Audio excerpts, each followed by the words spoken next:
pagi Bu. Ya, selamat pagi. Mari silakan masuk. Silakan duduk. Terima kasih Bu. Ya, sama-sama. Bagaimana kabarnya hari ini? Puji Tuhan baik Bu. Kalau Ibu bagaimana kabarnya? Puji Tuhan, kalau ibu juga baik. Kalau boleh tahu, adik dari mana? Saya berasal dari kampus Bu. Puji Tuhan lancar Bu. Oke, kalau boleh tahu, adik datang ke sini dasar keinginan sendiri atau mungkin paksaan dari orang lain? Saya datang ke sini atas dasar keinginan saya sendiri Bu. Apakah sebelumnya adik sudah pernah melakukan proses konseling? Belum pernah Bu. Baru kali ini saya melakukan proses konseling. Oke, baik adik. Jadi di sini izin kakak ibu menjelaskan dulu. Jadi konseling di lembaga ini adalah suatu layanan yang berusaha untuk membantu mahasiswa yang sedang menghadapi masalah atau sulit dalam mengambil keputusan agar dia mampu untuk memecahkan masalahnya atau agar dia mampu untuk mengambil keputusan yang tepat baginya. Nah, apakah adik sudah mengerti apa yang sudah dijelaskan? Saya sudah mengerti Bu. Jadi peran ibu di sini sebagai konselor yang akan berusaha membantu adik untuk menemukan jalan keluar atas masalah yang sedang adik hadapi. Lalu adik sendiri sebagai konseling, sebaiknya adik harus mengambil aktif dalam mengemukakan masalah dan latar belakang masalah serta mengkaji berbagai kemungkinan jalan keluar. Jadi adik jangan khawatir, ibu akan menjaga rahasia karena di dalam beberapa kode konseling salah satunya adalah kerahasiaan. Berikut sebelumnya ibu akan menjelaskan tentang pengertian, tujuan, tata cara, dan hal-hal yang perlu dipatuhi dalam proses konseling. Pengertian konseling individual ini merupakan salah satu jenis konseling yang diberikan oleh satu orang melalui tatap muka atau komunikasi baik secara langsung maupun tidak langsung untuk memperoleh informasi, pemahaman, dan pengentasan masalah yang dialami oleh konseling. Nah, di sini juga ada tujuan. Di sini tujuan dari konseling individual adalah untuk memperoleh informasi tentang konseling dan permasalahannya, memperoleh pemahaman konseling dan permasalahannya, pengentasan terhadap masalah yang dialami oleh konseling, tata cara pelaksanaan proses konseling. Jadi adik di sini juga ada tata cara pelaksanaan proses konseling, yaitu konselor mendengarkan konseling, menyatakan atau mengungkapkan masalah.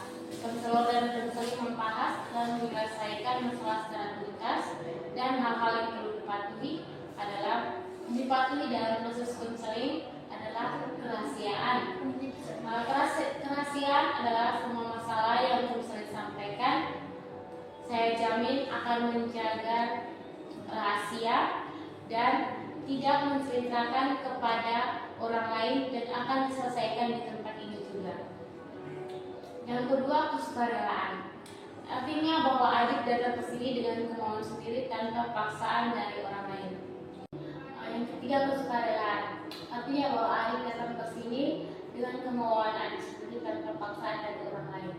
Yang berikut adalah keterbukaan. Di sini dalam proses konseling ini adik harus menceritakan masalah yang sedang adik alami, bukan masa lalu.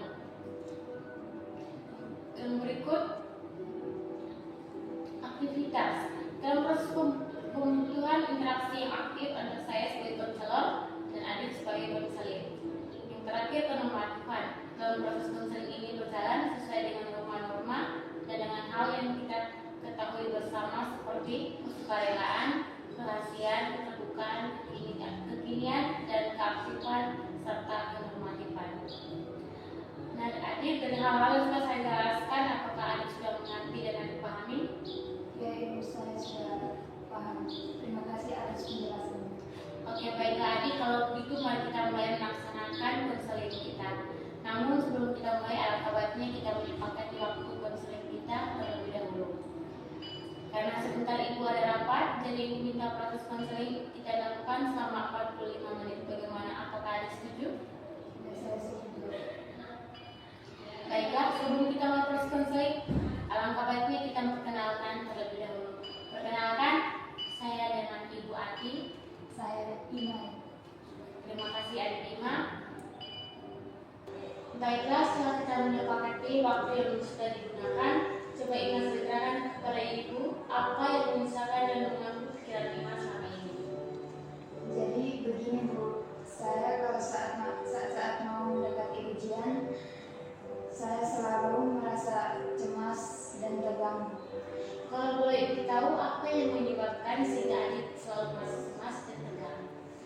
Begini Bu, saya selalu merasa cemas dan tegang ketika ingin menghadapi ujian tengah semester karena saya takut tidak berhasil. Kenapa kamu memiliki perasaan seperti itu? Karena saya merasa trauma dengan pengalaman saya. Memangnya pengalaman apa yang membuat adik merasa trauma? Soalnya saya pernah mendapat nilai rendah dan hampir tidak lulus.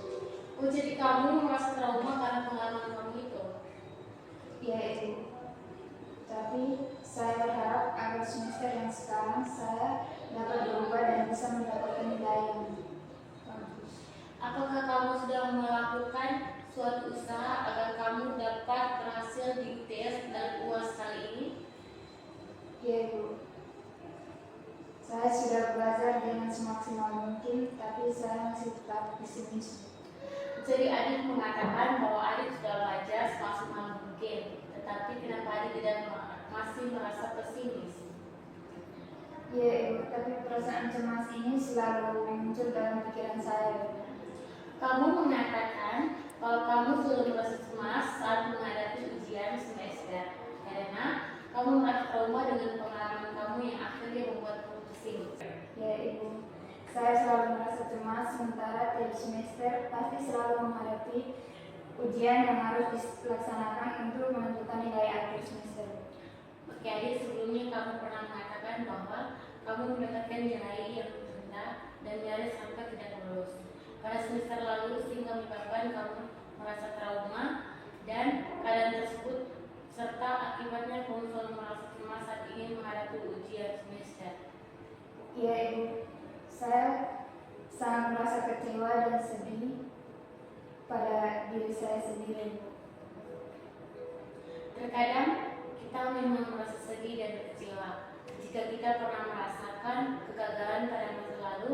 Jangan sampai rasa sedih itu berlarut-larut dan menguasai diri kamu sehingga membuat kamu merasa cemas, tetapi jadikan masa lalu sebagai pengalaman dan kita harus belajar dari pengalaman agar kita tidak jatuh ke yang kedua kalinya dalam lubang yang sama.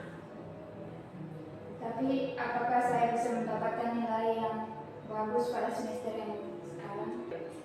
Tidak ada hal dan tidak mungkin bisa selagi kita masih ada kemauan untuk melakukannya.